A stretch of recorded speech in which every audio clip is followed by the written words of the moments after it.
on Instagram. Oh. Hi. I forgot to do Instagram. We were just talking about not going to Instagram. I'm Tracy Stuckrath, and welcome to Eating at a Meeting. And I'm so excited to be in Las Vegas for IMEX. And we are in the meeting spaces today just because the show floor starts tomorrow, and this is Smart Monday. But I'm excited to bring to you, I'm going to call you my friend Pete. Yeah. Right? Yeah. I've known you now, what, a year and a half? Yeah, at least. Yeah. We met, okay. We met last year at the convention. Yeah. Okay. So a year.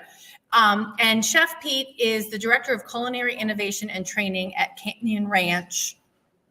And Canyon Ranch is Las Vegas, here, Las Vegas and Arizona. California in the Bay Area, Lenox, Massachusetts, up in the beautiful Berkshire Mountains. Okay, awesome. And so you oversee the culinary programs for all 4 destinations, crafting all of the menus, ordering the food and beverage, ordering the ingredients and things like that too? We've got great chefs that are at each property that really handle that. It's more of the structure between and the relationship between the dietitians on our team and the chefs and linking that together. So we come up with great strategies. We talk about which ingredients that we need to use more of in the balanced nutrition. So there's a lot of strategy that goes into what we do. And that's what I love is it's very purposeful food. And we take a look at the like about 75% of the population and what they require for nutrition. And that's really where we come up with our standards from. So the chefs get very creative working inside some guidelines just to make sure that we're very nutritious and purposeful. And there's a lot of things that mostly get overlooked, the amount of protein that we consume. And so all right, just because you said that, there's a lot of vegans that say that we don't need that much protein. But then there's other dietitians that say we do. I don't know if it's the vegans that say that we don't need that much protein. I think it's more of people asking vegans, where do you get your protein? Gotcha. I think that's the biggest question that's asked. And when you look at elephants and hippos, I mean, these animals are massive. Right. And they don't eat other animals. So they're getting their protein out of nature. And the same place, nature is very protein rich. Okay. All right. Well, that's good to know. Yeah. And we just have to think about it because we typically think of proteins as animal-based proteins, but spinach has protein in it. It does. I mean, but you got to consume. The average person wants at least 1 gram of protein per pound of body weight. So for a 100-pound person, they want to have at least close to 90 to 100 grams of protein a day. In the average meal, you can consume and digest about 30 to 40 grams of protein. So you got to have multiple meals with a lot of protein. All right, cool. And then I'm interested in the fact that you said you looked at what 75% of the people need to eat. Where does that statistic come from? That comes through scientific research that our dietitians dive into. So they come up and they do the research. So everything that we do, we like to really be fact and scientific research approved. Okay, awesome. One of the things that I read about you is that because we have the farm to table movement, but you do a farm to fuel movement. Can you explain what that means? And I like that. Yeah. So, well, it's kind of a simple concept because when you take a look at farm to table, it's going from the farm to the table to a plate, but it doesn't necessarily have a strategy. So what we look at is how does our body react to the food that we consume? So it's how do we turn that into energy and build the right nutrition? Again, talking about protein. So make sure that we have that stuff that builds a very nutritious meal together. So it's, because sugar can be organic, right? So if you have farm to table sugar, your body's going to react in a very negative way to it over time. So it's how do we react to it? And everybody has a different reaction.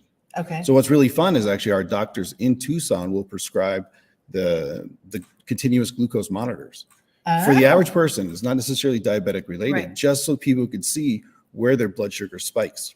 And it's certain foods react to different people. So we look for those spikes that hit above 140. And then those are the foods that they know that they should avoid. Oh, interesting. Okay, so group-wise, if a group's coming in there, and I know you said you have a one group that comes in pretty regularly, and how do you design the menus then when you're doing a group of people like that? I mean, you're not customizing every single meal for every person? No, we're not doing that. But there's a lot of what we do is we really look at personal dietary needs. Okay. So we're taking a look at, people that are gluten-free or have celiac or pescatarians. And so we do adapt. Okay. We adapted a lot of that. And people come and they have, very personalized ways that they like to eat. Right. And so we meet them there and we find out what that is. And we primarily try to stick within our food philosophy with that too. Okay. So so we do customize as needed, of course, but we look at creating variety, making it attractive, making it delicious. Whether we're serving 1 people or 40 people, that's our same mentality. Okay. And that was one of the questions I was going to ask you too. How do you make it healthy and appealing? Because now I just think of if Mikey likes it, right? Yeah. From Life cereal, right? Yeah. But that was not probably healthy. Life cereal healthy? I don't know. No, not so much, but whatever. So I think that the appealing part is what's really emphasizes how people get attracted to eating healthy. Because I think once you say healthy, people think it's a very restrictive mindset. Right. They're thinking that, I can't have this, I can't have that. And they think that it's just a departure from what they're used to. But this is kind of like saying that there's an abundance of nutritious food out there. Right. And we make it very attractive because it's like the shiny new thing that comes out. It's like, ooh, I want to go there. I want to go try that. That restaurant open. I want to go try that. Well, if you do that with food, people are like, ooh, I want that. I want to try that because it looks gorgeous. Okay. Well, and do you do that with spices and herbs or just the meat, the vegetables themselves? Yeah, it's a little bit of everything. Okay. There's a lot of seasonings that are very appropriate for healthful food. Okay. And I think that that's important. I encourage my chefs all the time, make sure you season your food. There's definitely the people that want something very bland. Okay. So we offer something that's very bland, just grilled chicken, for example, or just a seared piece of fish. And plain vegetables, steamed vegetables, all that's available to them. But when we compose a dish, we're thinking about flavor, we're thinking about variety. Okay. And the best thing to do in a dish, the best fibers are just different colored vegetables. Okay. So including that in there too, and making sure that fiber is there. So, so it's fun to create, and I think that it's really exciting to try all these different ingredients that are out there, and it's seasonal. You really got to focus on that because that's when the produce is really at its optimal flavor. Right. Exactly. So using something out of season, it's crazy because the way that tomatoes are harvested these days, they're rock hard green when they come off the vine so that they could travel to their destination. And when they're in that city, then they're put in a little garage with some ethylene gas, and all of a sudden, poof, this red ripe tomato comes out, but it's got zero flavor. And then we want our kids to eat this tomato, and they're like, this is gross. So, so for sure, then the rest of their life, they're comparing the tomatoes to that time that they ate it that was gross. It has no flavor. So that's really key to getting people to enjoy their food. I remember my grandmother telling me how she used to eat tomatoes just as like an apple. Yeah. And she got so sick because she ate so many of them. Yeah. Just because. And it's amazing when you have something that's really naturally ripened, like white peaches, for example, or plums. Yeah. When I had my restaurant, I bought some plums, and that was like the best plums ever. And I wanted my guests to enjoy them. So I just gave them away. And then they were coming back the next day saying, can I buy some more? And then the stories came in, like, as soon as they try something like that, I see this with adults all the time, it triggers a memory. And they're just like you're saying, like it goes back to grandma's garden. And usually it's something like their family's garden as a kid or their grandma's garden. And it triggers so many emotional memories. Right. And it brings you right back because that was the natural flavor of food. And that's what they got connected to. And there's been such a departure in conventional farming since then. So how do you think chefs are moving this way? And I'm going to preface that with actually, how did you get to this position in your belief in cooking? Because I'm going to say you went out of culinary school without that philosophy. Yeah, for sure. Yeah. And actually, I was the executive chef in Las Vegas for big casinos. And we talked about value perception. We talked about quality, price value, all that stuff. And we never really focused on the nutrition side. Okay. We had restaurants with rows of fryers and, so it's just all different, appeal to everybody. But my career kind of funneled into working as a private chef, as a chef for a private country club. Okay. And the owners wanted to use organic ingredients. Oh, right. Nice. Right. So for a chef, it's like great because at the time in 2009, it was just everybody considered organic produce as overpriced vegetables. Right. Right. They don't know the reasoning behind it. And I knew, because we sold 2,000 cheeseburgers a month, that these private members were not looking for a healthy menu. Right. So I just changed the ingredients. Never changed a word on the menu. Just changed the ingredients and let them taste it and enjoy that. And that led to the doctor for the owners coming to me and asking if I could prepare certain more nutritious meals. Okay. So after coming out of casinos and feeding thousands of people with like what I described before with the menus, now all of a sudden, I'm looking and researching that the average person consumes 153 pounds of sugar a year. Oh my gosh. And that's the average, right? So those things started to intrigue me. Mm-hmm. And then I was asked by a guy that had lung cancer 3 times to be his private chef. Wow. And in 2009, he was just out of his 3rd surgery. So he had surgery, then chemo, and then the cancer kept coming back from one lung to the other. Oh, wow. So I started cooking for him 2 weeks after his last surgery in August of 2009, I think it was. And then the doctors had given him a 2% chance to live past 2012. Wow. Because the cancer kept coming back so many times. So I cooked for him twice a day for those 3 years, and his cancer never returned. That's the power of food. That's the power of food.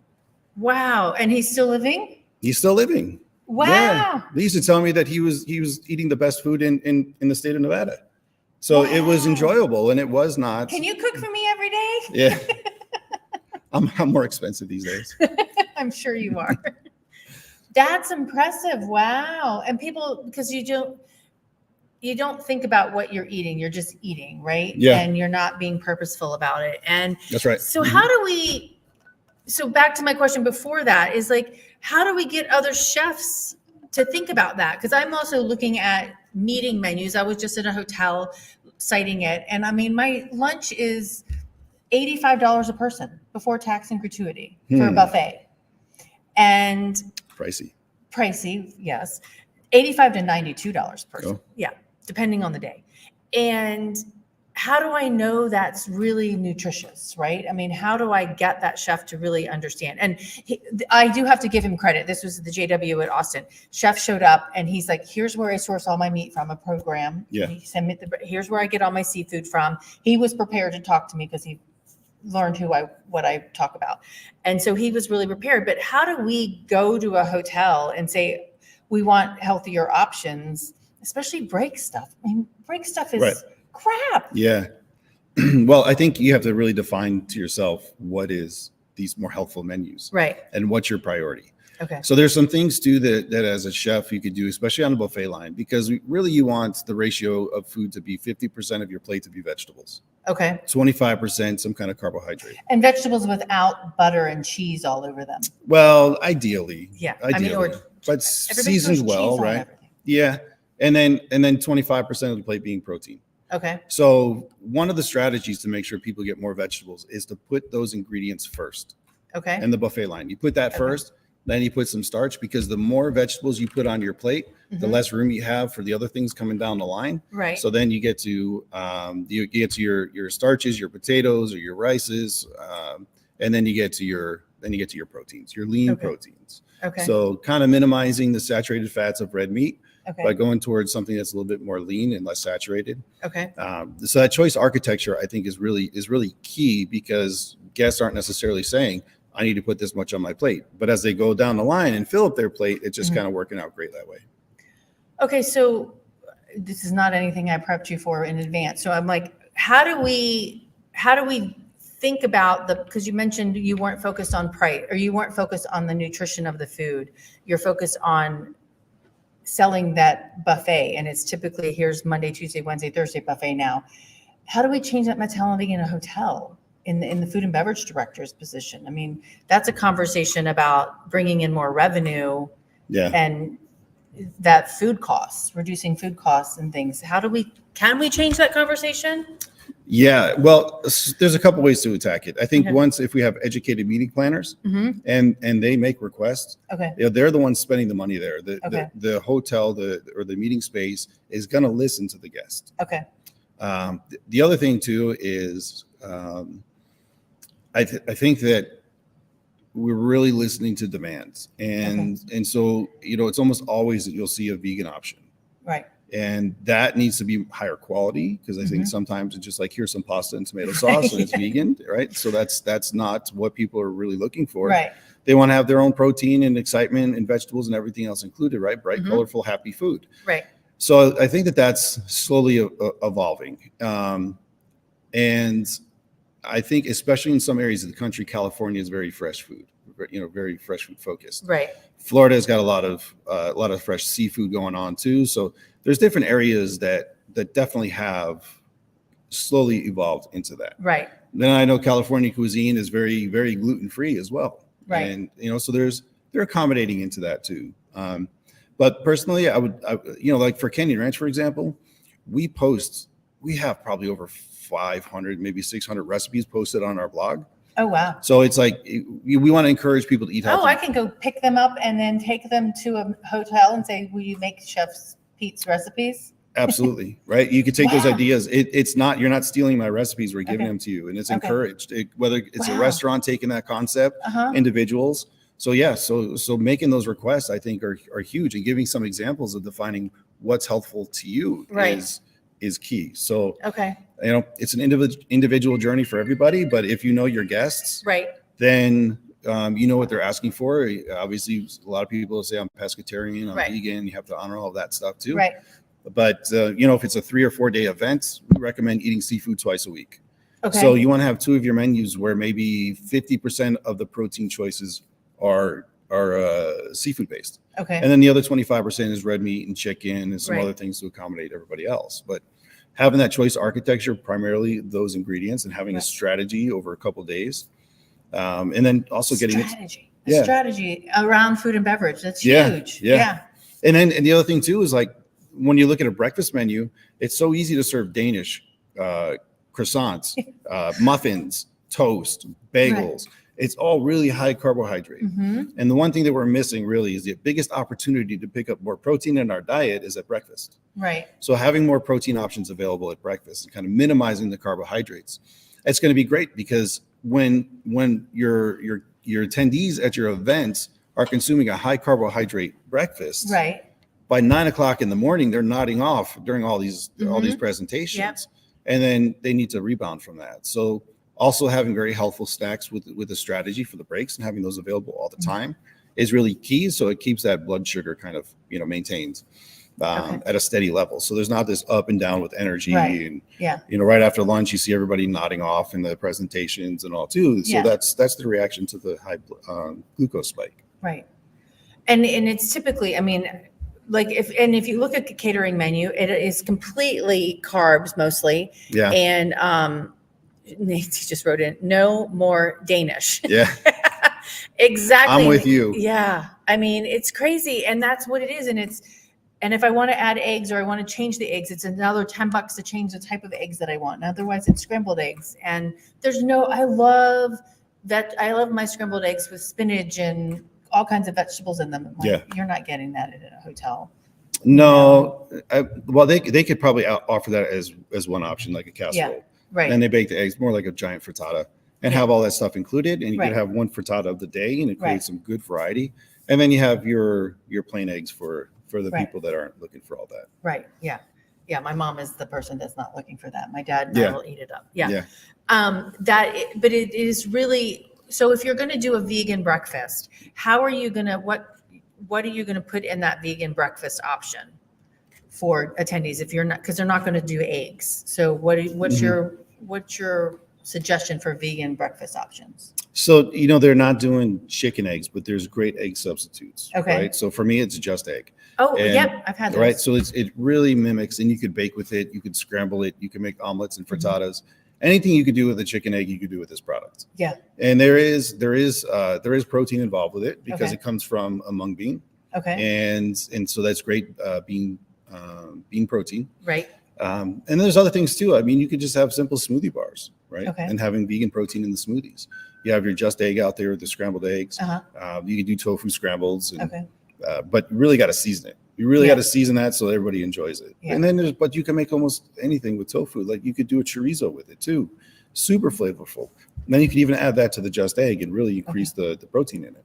Now, are you a fan of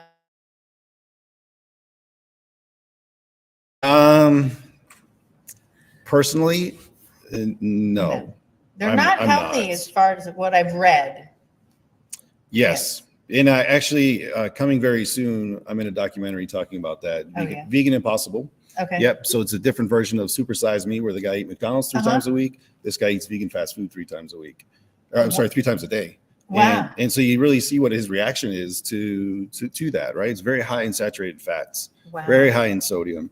So over time, I think it's great for when like a carnivore goes to a plant-based diet. Right. And they're trying to figure out, what do I eat? Mm-hmm. So those meats are great for that short term. Right. And then it's cool to have it occasionally, but not to base your entire diet on that kind of style of food. Okay. So yeah, because there's a lot of plant-based ingredients out there, beans, lentils, a lot of some carbohydrates in that, but a lot of protein as well. Nancy likes the frittatas at hotels, and it's making sure that they don't put the crust on it to make it gluten-free. The frittata is gluten-free. The quiche is not. Yeah, correct. Yeah. Because if they have that crust on the bottom, you're right. Right. Yeah. Unless they make a gluten-free one. True. Maybe it's cauliflower.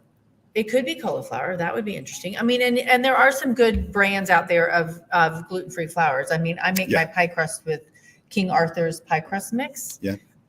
There's Cup for Cup too. Yep, Cup for Cup. It's really good. And I was reading an article. They've just changed they're changing some of their the ingredients in there to get rid of the top 14 allergens. Oh, great. Yeah. So, because I know I was making pie crust one time for my nephew, and he doesn't do milk, and I didn't read the back of that label, and their pie crust mix has milk in it. But I think they're taking it out, or they have another one that's without it. Yeah. There's another option too for vegan, because there's a protein powder out that I love. It's a Mucuna protein, and it's made from a chocho bean. Okay, where did you find a chocho bean? I didn't find it. Ricky is the guy that found it. Okay. It's in Ecuador, and he's got a great source of it. So it's a single ingredient protein. Wow. So they have a plain one, and they're coming out with one where they remove the fiber as well. So you could put that into pancakes. Oh. I packed as much protein as I could into pancakes to see what the texture and flavor would be.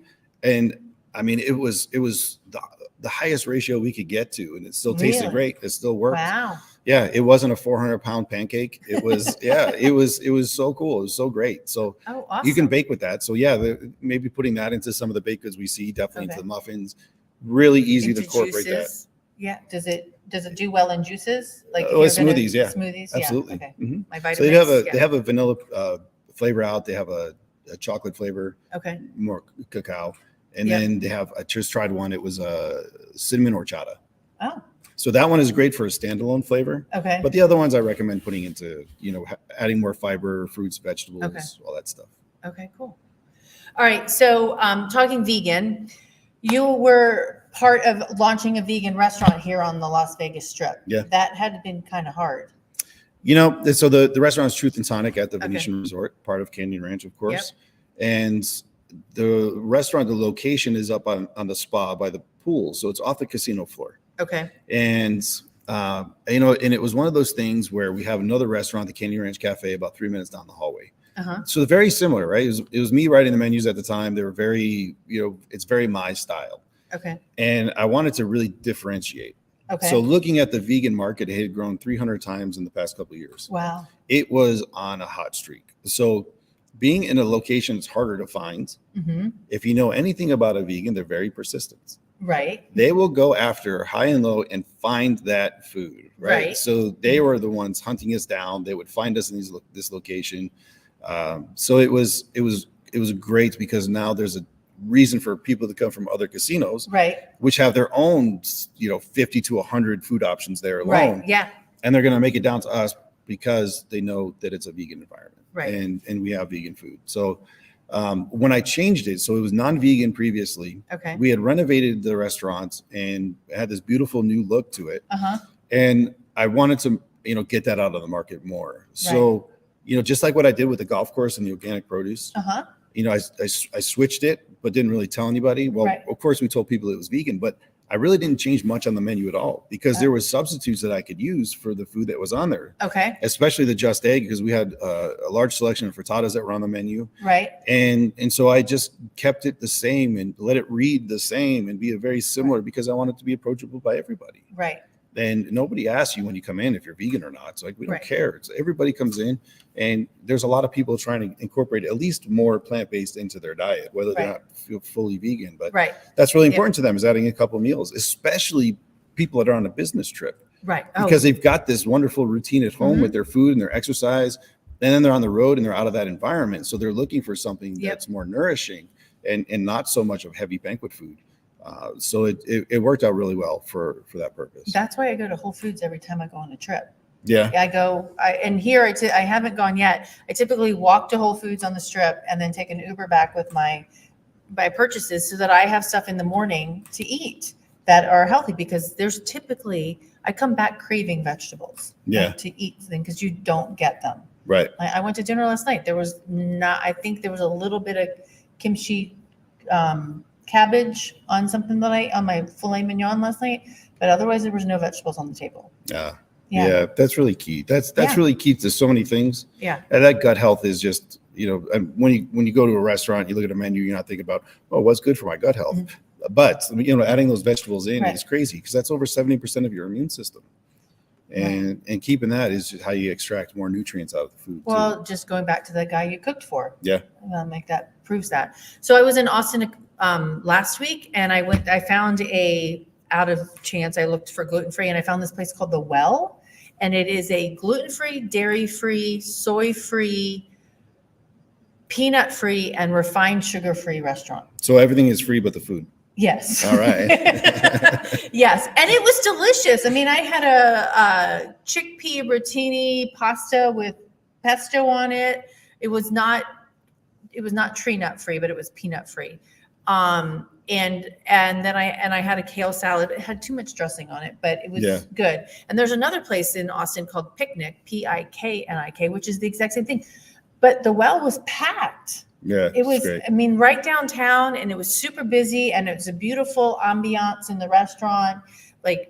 And so I think people are catching on, right? For sure. Yeah, Especially in Austin. I was there about a month ago myself. Yeah. And it was a food tour, and we got to dive into, there's local wine out there, and met some farmers that do rejuvenating farming on Willie Nelson's ranch, which was really cool to see. Yeah. Right. Regenerative agriculture? Yeah. Really? Oh, wow. Yeah. That's awesome. And, so there's great farmers markets out there. There's a great community of food out there too. Right. Yeah. And I know that's one of the more progressive cities in Texas itself. But yeah, there's a lot of great things happening there. And it's great to see there's more people that are open to the idea of eating more plant-based foods. Okay. And you guys are opening a place there or no? Yeah, Canyon Ranch is some land going out there by Lake Travis. So we're building a 600-acre resort out there. So it'll be a very state-of-the-art health and wellness facility. And if you know Canyon Ranch Tucson, that was one of the originals of the health and wellness resorts out there too. So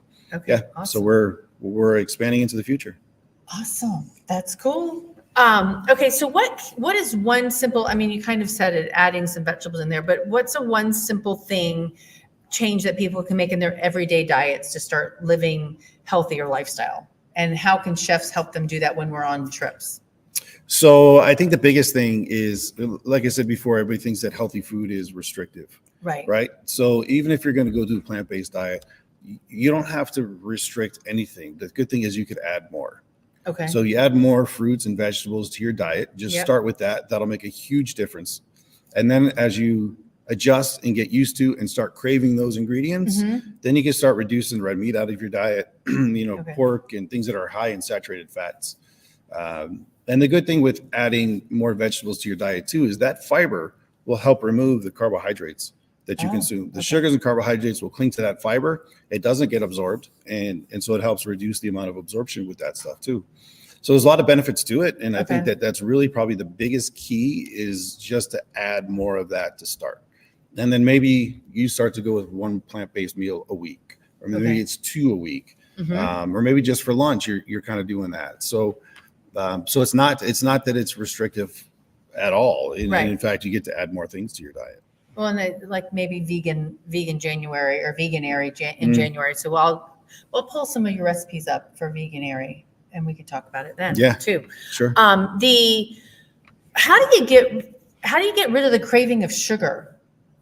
So I would actually lean more on fruit for that. So Okay. like oranges, bananas, they're really high in sugar content, but it's a much easier sugar for your body to process. Okay. So I think just going for the fruits, the really sweet fruits, especially the ones that are in season, because they're the ones that absorb the most sugars off the plant itself and out of the grounds. So I think that really, really helps with that first. And then that'll get you off the candy and chocolate and everything else. And then even with chocolate, you just switch to dark chocolate, and it's got a very low sugar content to it. So what about dates? Yeah, dates are definitely, but again, it's fruit sugar, but very sweet, and they're used to sweeten a lot of different ingredients now. Yeah, even the ice cream could be made with dates. Oh, really? Yeah, really nice and sweet. I do a banana ice cream. You freeze it in pieces and then put it in the food processor and just turn it on. Yeah, and it's really delicious. Yeah, it's a simple one. Yeah, it's very simple. So when you're training, I'm thinking about chefs coming in, and the chefs that you're recruiting for Canyon Ranch, are they coming out of culinary school and you're training them, or where are they coming from, and are you having to retrain them and their mindset? Yeah, so we look for experienced chefs that can run an operation and manage very well and manage large teams. And then it is, we were using this very dated system to calculate the nutrients, and the recipes had to go into it. And there was so many steps to it. I mean, even the seasoned people were very frustrated with it.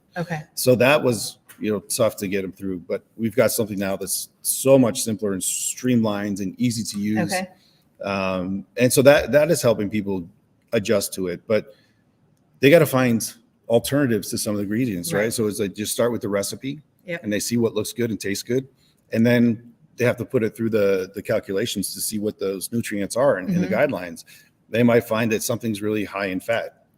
And then, when they reduce that, maybe it goes over the fiber content, so there's a balance that needs to happen there. So we have to definitely work with new chefs, because there's very few places where we could find somebody that has that experience.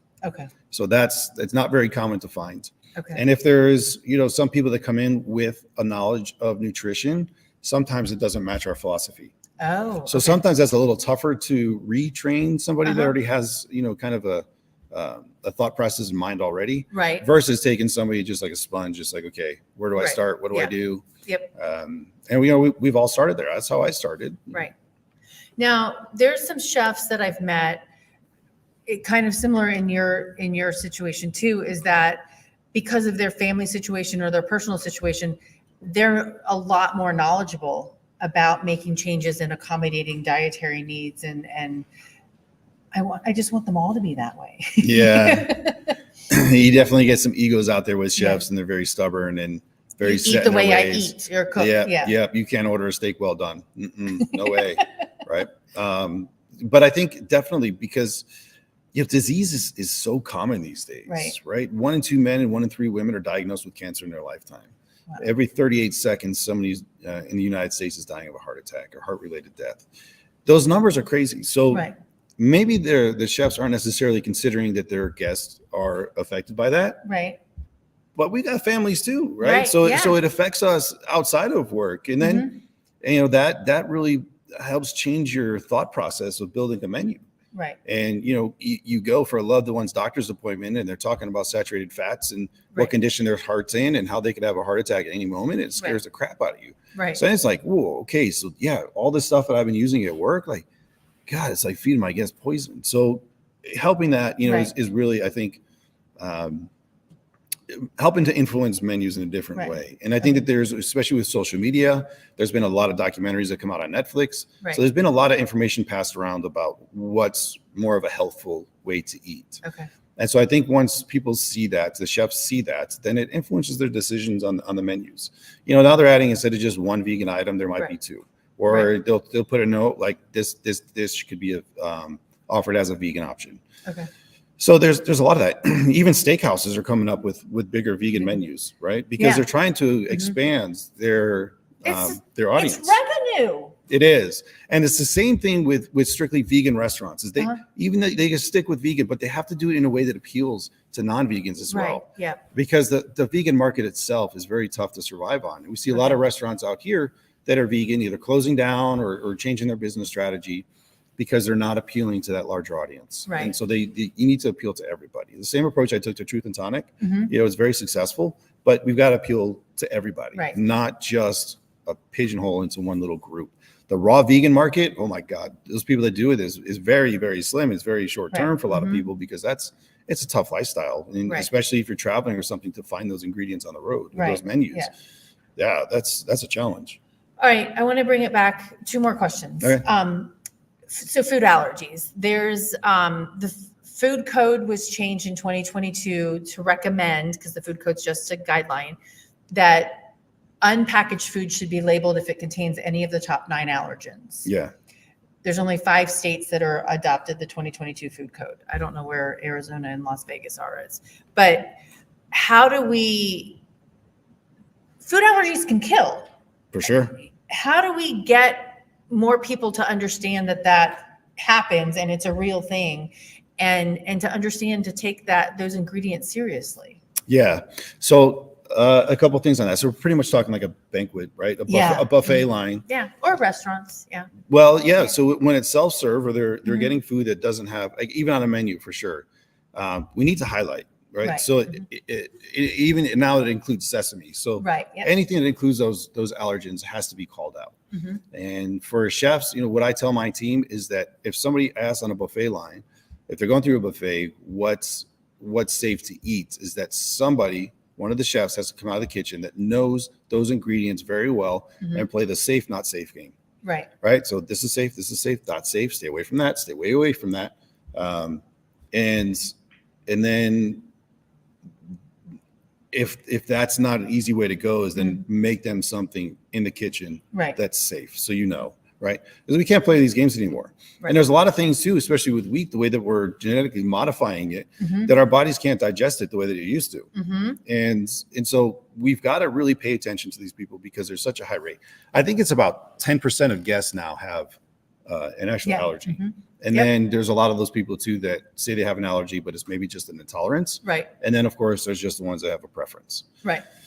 But either way, you got to treat them all the same because you never know. And those allergy reactions, you just never know what's going to happen, right? Because they could just escalate very quickly. So it doesn't matter what happened on the last reaction. You just don't know. You don't know, and you don't want to find out. Well, and one of the stories that came out of Austin, I think 2 years ago now, is a kid had asked for his vegetarian taco. Does it have any peanuts in it? No, it doesn't have any peanuts in it. Asked when he ordered it, asked when he picked it up, asked when he called and said, "Are you sure there's no peanuts in it?" No, there's no peanuts in it. And he died. And his mom went back and she's like, "Oh," and they're like, "Yeah, our secret sauce." "Oh, what's in your secret sauce?" "Peanut butter." And she's like, "My son just died because of that." And he's like, "Well, he was asking about peanuts, not peanut butter." It's like, ridiculous. It's ridiculous. Yeah. The rule is with my team is that if they don't know, if they can't find out if something is free of the allergy the guest is asking for, we say we don't know. And then we offer an alternative that we know is safe. So there's always that I can't confirm that, but I can confirm this. So always offering another option is key. And people have to know that if they don't know, if they can't confirm it for sure, say that. Right. Because in that family's case, they would be happy to hear, I'm not sure if there's an ingredient there, so just don't order it. Right. So they gotta truly know. You gotta be confident. We provide our team with a master ingredient list. So it lists out everything, just like you see on like a boxed food or something like that, where it has all the ingredients. I love that. But we spell out everything. So if there's a Caesar salad, you tell the lettuce, the croutons, the whole deal. But then we'll tell you the ingredients of the crouton. We'll tell you the ingredients of the dressing. We break it all out. So if our guests want to see that, we can offer that to them on the spot. It's there. I really want to take you everywhere. Okay, actually I lied. Now it's 2 questions. So how do we? Wait, my question went away and out of my head. It went away, but it was about allergen labeling and the importance of it, but it went away. I'll think of it, I'm sure. But okay, so safety, sustainability, and inclusion. That's really kind of what I like, can you encapsulate that in one sentence, basically, based on what you just said? Say, what does safe, sustainable, and inclusive mean to you? And when you're talking about food and beverage? Well, from safe is everything being clearly labeled. Okay. If there is any threat of cross contact with food too, there has to be that consideration made. So if it's a buffet, I just strongly recommend making the guest a dish out of the kitchen in a controlled environment where your eyes are on everything to make sure that it's clean.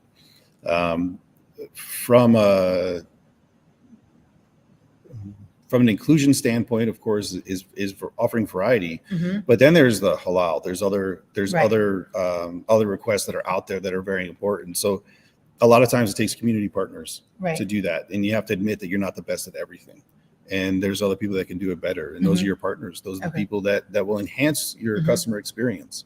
So definitely including that, and then of course the pescatarians or whatever it is to honor that stuff. And even if it's just one meal going out of the kitchen, but of course the fear on the chef side is that you serve somebody an alternative meal, and then you got 9 other people at the table going, ooh, what's that, right? So then it's like monkey see, monkey do, and then it's just like, oh, the place is on fire trying to prepare all these extra meals. So but we have to be flexible, we have to be accommodating for whatever the request is, and we can't question it. Egos aside, this is a serious matter for people. Food is very personal to them. And when you do that, when you accommodate them, they're loyal as heck. So they will keep coming back to you. I had a family with 2 kids that had a million allergies and a couple preferences. And the mom just rambled off these allergies. Can't have this, and this to the server. And it was overwhelming for the server. I went out and I talked to him, and I made notes, got it under control. So I went back to my office and I made a list of people of the allergens and the alternatives that they would like. And I made that to post in my kitchen. Then I also ran off like another 6 copies, and I gave it to the lady. I said, when you're going out to a dining room, I said, it would be great in another restaurant. Hand this to the servers, because this really is very, very helpful.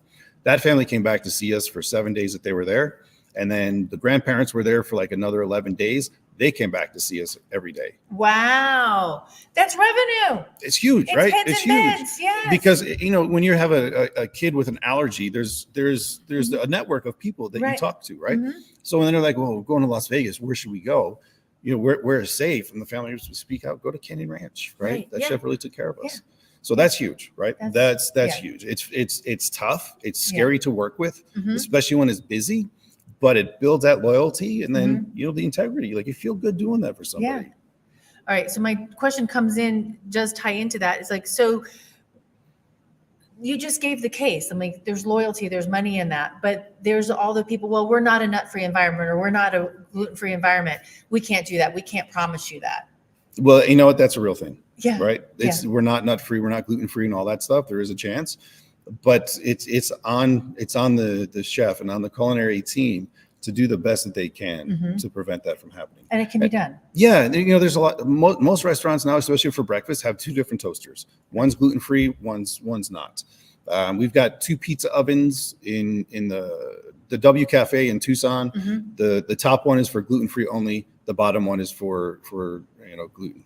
So it's becoming, there's strategies to accommodate this stuff. You take your biggest request, which is going to be gluten-free or plant-based, and being able to accommodate that. So you plan ahead, because the requests are coming. Somebody's coming with that allergy, right? And so what the 9 are, what dishes have it, what can you do to leave it off?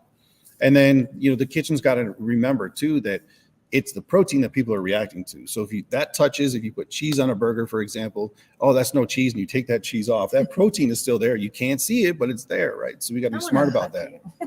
You got to be smart about that and start over. You just can't take the crouton off and sneakily say, oh, wait, this is a fresh salad. And actually a key on that I've learned too is that make sure that you keep that plate in front of you, and make sure they're bringing you a fresh plate so that doesn't happen. Yes. Right. And that food should always come out first. That way there's no mix up, and it come out separate, because if 2 people order a Caesar salad, one's crouton, one's no crouton. Right. You don't want to switch that on them. Exactly. All right. Is there anything you want to say to people about eating healthy to end this? Well, I think you got to think about, for the meeting planners that are out there, you got to really think about what is best for the guest and how to offer it. And that's that choice architecture that's really key. I think to look at building protein in the morning, I think that's great. Later today, we're going to talk more about sustainability. So what I think is great is that if the facility offers everything that you need and you're looking for, it's great location, great price, the right amount of space, that you have brands in your pocket already for sustainable products. We're going to talk about strawfish today. It's sustainable plastics made from a polymer that's extracted from seashells that wash up on the shore in Mexico. Wow. Right. So that it totally biodegrades. It's not just compostable. Compostable doesn't mean it's going to break down if it's not in the right condition. But this will biodegrade in a plastic bag just by itself. Wow. So it disappears and it goes away. So they have cutlery, they have straws. They're coming out with the cold cup too. So having that and recommending brands, if the facility doesn't have that for you, then offer that. Say, for our event, can you please get this? And you have the contact information for the company, and hopefully they give you a fair price, because you're constantly recommending that to very large groups and very new facilities. It gives them great marketing and advertising and exposure. So have that there too, but really take a look at what's happening throughout the day, and making sure that they have a balance of protein and carbohydrates. And that includes the snacks too. So not just pretzels and popcorn and all that stuff too, but you got some energy bites and some protein bars and some smoothies, for example, where you can use the Macuna protein and bake into some really nice stuff so that you could have a protein muffin and still have that similar experience and similar flavors, but you're building that protein throughout the day for your guests. And that's going to keep their attention span really steady and strong. And they're going to leave the meeting or the convention feeling better than they did when they arrived. Which is what you want them to do. Absolutely. Yeah. Thank you, Pete. You're welcome. Chef Ghione. All that. Canyon Just Ranch. PG. Yeah. PG. Oh, yeah. Okay. So check him out. He's at Canyon Ranch here in Vegas and everywhere else as well. So thanks everybody for tuning in. Comments in the bottom, and we will both get back to you via LinkedIn or any of the other social media. So thank you for tuning in. I will be here tomorrow as well, all 4 days this week of IMEX for IMEX. So until then, stay safe and eat well. Thanks.